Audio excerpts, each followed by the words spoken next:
नमस्कार, मैं सुनील कुमार पप्पू अपने चैनल में आपका स्वागत करता हूं। आज 14 अप्रैल है और आज सिर्फ भारत में ही नहीं बल्कि पूरी दुनिया में अंबेडकर जयंती मनाया जा रहा है। तो आज अभी हम सिलवार में हैं और आइए देखते हैं सिलवार में किस तरह से अंबेडकर जयंती मनाया जा रहा है। तो अभी हम उस जगह पे पहुंच चुके हैं, सारी तैयारियां भी हो चुकी है, आप लोग देख सकते हैं हमारे पीछे में। और अभी हम लोग जयंती को मनाएंगे और उनके बारे में जानेंगे और बाकी जो यहाँ के लोग हैं सिलवार के, उनसे भी बात करेंगे कि उनको अंबेडकर जयंती सिर्फ मना रहे हैं या फिर उनके बारे में उनको कोई जानकारी भी है। तो हम वहाँ जो मौजूद लोगों से बात भी करेंगे और जानेंगे कि उनको क्या जानकारी है, आखिर ये क्यों मनाया जाता है, इसके बारे में भी हम लोग बात करेंगे। सभी को इधर ध्यान दीजिएगा। आज समझिए कि पूरे भारतवर्ष में और हम इंसानों के लिए, जो खासकर हम लोग भारत में रहते हैं उनके लिए आज बहुत ही पावन दिन है। क्योंकि हमारे धरती पर, भारत की धरती पर एक ऐसे शख्स का जन्म हुआ जिनका नाम डॉक्टर बाबा साहेब भीमराव अम्बेडकर है। इन्होंने अपने दबे कुचले भाइयों के हक की लड़ाई लड़ी, उसके साथ साथ पूरे देश के लिए एक न्याय व्यवस्था का कानून बनाया, स्थापना किया।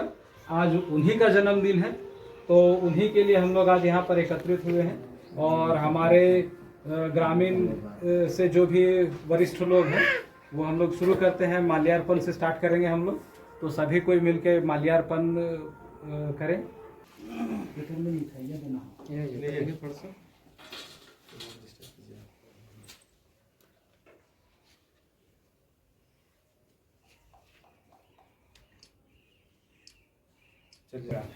चंदन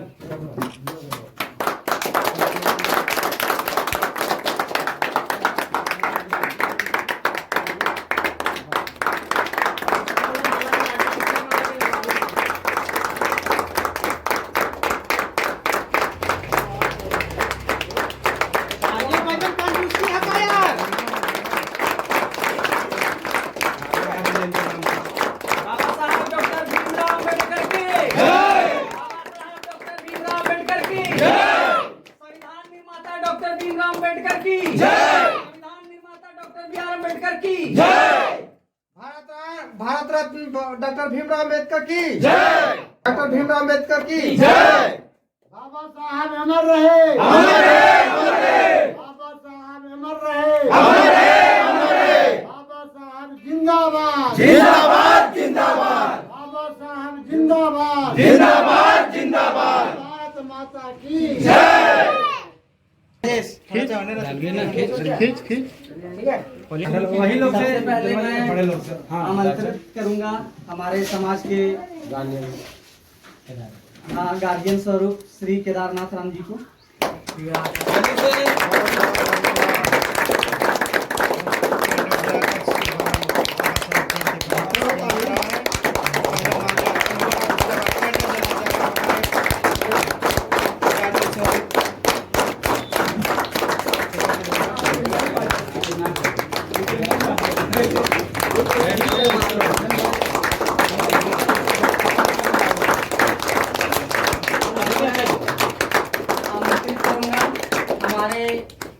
समाज के मालिक श्री कृष्ण राम जी को कि अगला कैंडल आप जला करके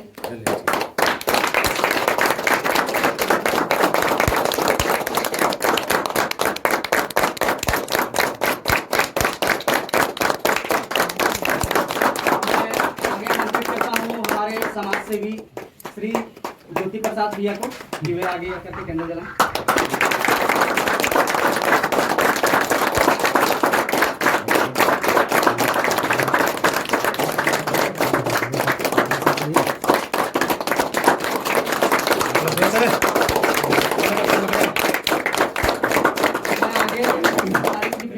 और तमिलसा को एक साथ मतलब कि कैंडल जलाने के लिए बोलता है।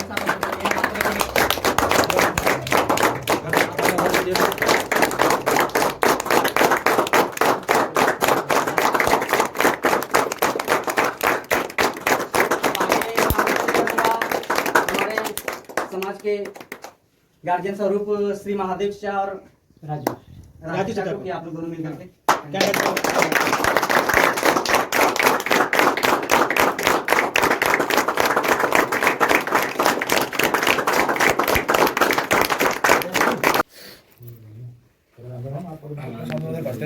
दिक्कत नहीं आता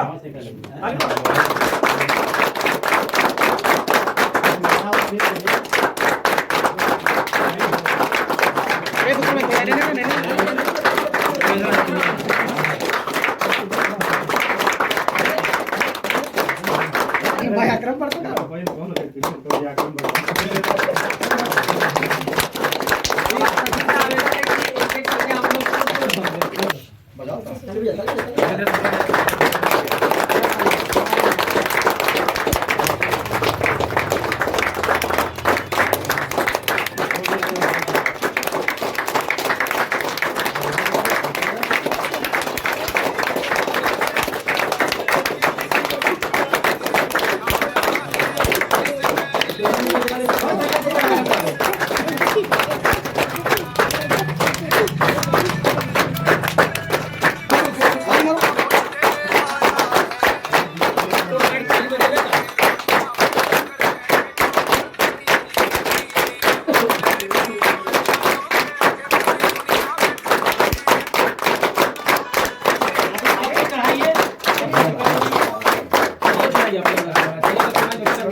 हम इसको एक लाइन पढ़ेंगे, उसके बाद पहले आपका बिना पढ़ ले हम नहीं किसी भी देश का हो, इसे उस देश की भूमि का प्रधान कानून माना जाता है।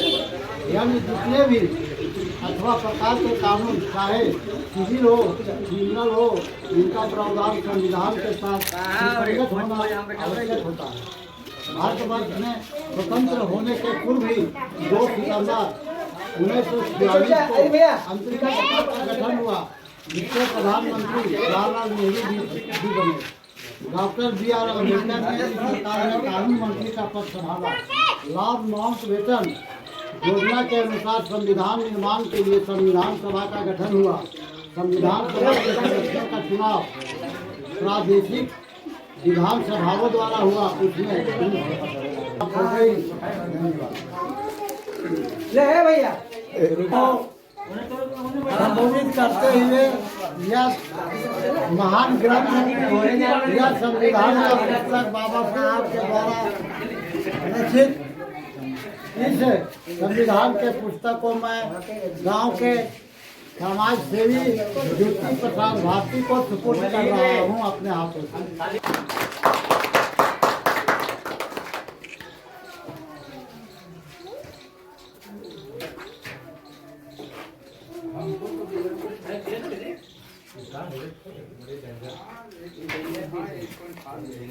जहाँ पे अम्बेडकर जयंती बहुत धूमधाम से मनाया जा रहा है, तो आइए यहाँ के लोगों से जानते हैं कि अम्बेडकर जयंती क्यों मनाया जाता है, इसका क्या महत्व है और इसके बारे में इन लोगों को क्या जानकारी है।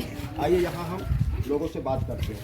यहाँ पर सिलवार के सभी के गार्जियन स्वरूप केदारनाथ राम जी, जो कि एक रिटायर्ड शिक्षक हैं। आइए हम उनसे जानते हैं कि आज का दिन क्यों महत्वपूर्ण है, आज का दिन हम क्यों मनाते हैं, इसका क्या इम्पोर्टेंट है, और साथ ही साथ डॉक्टर भीमराव अंबेडकर के बारे में भी बताएं कि आप उनके बारे में क्या जानते हैं। धन्यवाद। आप लोग यह जानना चाहते हैं कि अंबेडकर जयंती किस तरह से मनाते हैं और अंबेडकर जी के जीवनी के बारे में जानना चाहते हैं, तो मैं आप लोगों को संक्षेप में यह जानकारी देना चाहता हूँ। बाबा साहब भीमराव अंबेडकर का जन्म 14 अप्रैल 1891 ईस्वी को महाराष्ट्र में एक मऊ जगह था, वहीं हुआ था। और इनका जन्म महार जाति के यहाँ हुआ था, जो दलित कहलाता था। दलित होने के कारण इनके साथ बहुत तरह का छुआछूत भेदभाव माना जाता था, जिसके कारण प्रारंभिक शिक्षा में इन्हें बहुत सा व्यवधान का सामना करना पड़ा। विद्यालय में इनको प्रवेश नहीं मिलता था, इसलिए कि विद्यालय के दूसरे जाति के छात्र लोग छुआ जाते थे। इसी चलते इनको विद्यालय में प्रवेश नहीं मिल रहा था। किसी तरह से इन्होंने प्रारंभिक शिक्षा सतारा, जो महाराष्ट्र में पड़ता है, वहाँ ये पूरी किए। वहाँ से शिक्षा प्राप्त करने के बाद जो है से इनका अगला शिक्षा ग्रेजुएशन किए हैं यूनिवर्सिटी यूनिवर्सिटी ऑफ मुंबई से किए हैं। बाबा साहब के पिताजी का नाम रामजी मालोनी सतपाल, जो सेना में सूबेदार थे, और इनकी माता का नाम भीमाबाई था।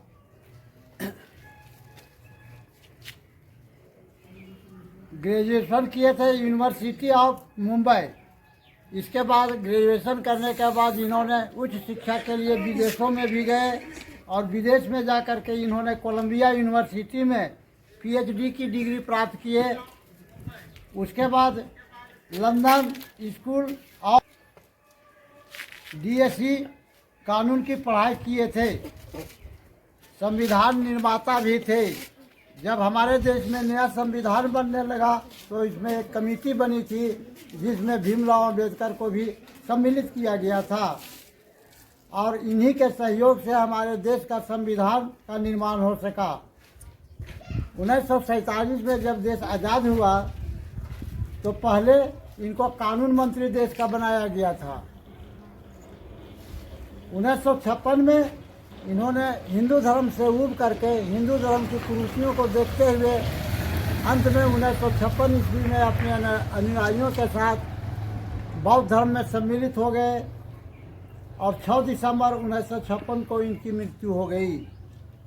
1990 में भारत का सर्वोच्च सम्मान, सबसे बड़ा सम्मान भारत रत्न से इनको सम्मानित किया गया। ये दुनिया के सबसे शिक्षित व्यक्तियों में एक थे। इनके पास कुल मिलाकर के 32 डिग्रियां थी, जो आज तक दुनिया में किन्हीं के पास इतनी बड़ी डिग्रियां नहीं है। धन्यवाद। क्लैपिंग करो ना, क्लैपिंग देख रहे हैं कि यहाँ सिर्फ अम्बेडकर जयंती मनाया ही नहीं जा रहा है, बल्कि इसके बारे में अच्छी जानकारी भी है, और ये बहुत अच्छी बात है। हम लोग जानते हैं कि भीमराव अंबेडकर जिन्होंने एक नारा दिया था, शिक्षित बनो, संगठित रहो, संघर्ष करो, ये बहुत बड़ी उनकी एक शिक्षा थी जिसके रास्ते पे हम सभी को चलना चाहिए। इसके अलावा उन्होंने एक बहुत बड़ी एक बात बोली थी कि शिक्षा वह शेरनी का दूध है, जो पिएगा वो दहाड़ेगा। तो आज बहुत आवश्यकता है हम सबों को उनके बारे में जानने का, और बहुत खुशी हुई कि यहाँ लोग सिर्फ जयंती ही नहीं मना रहे, उनके बारे में जान रहे हैं। ये बहुत अच्छी बात है। बहुत बहुत धन्यवाद आप लोगों का। जय हिंद, जय भारत।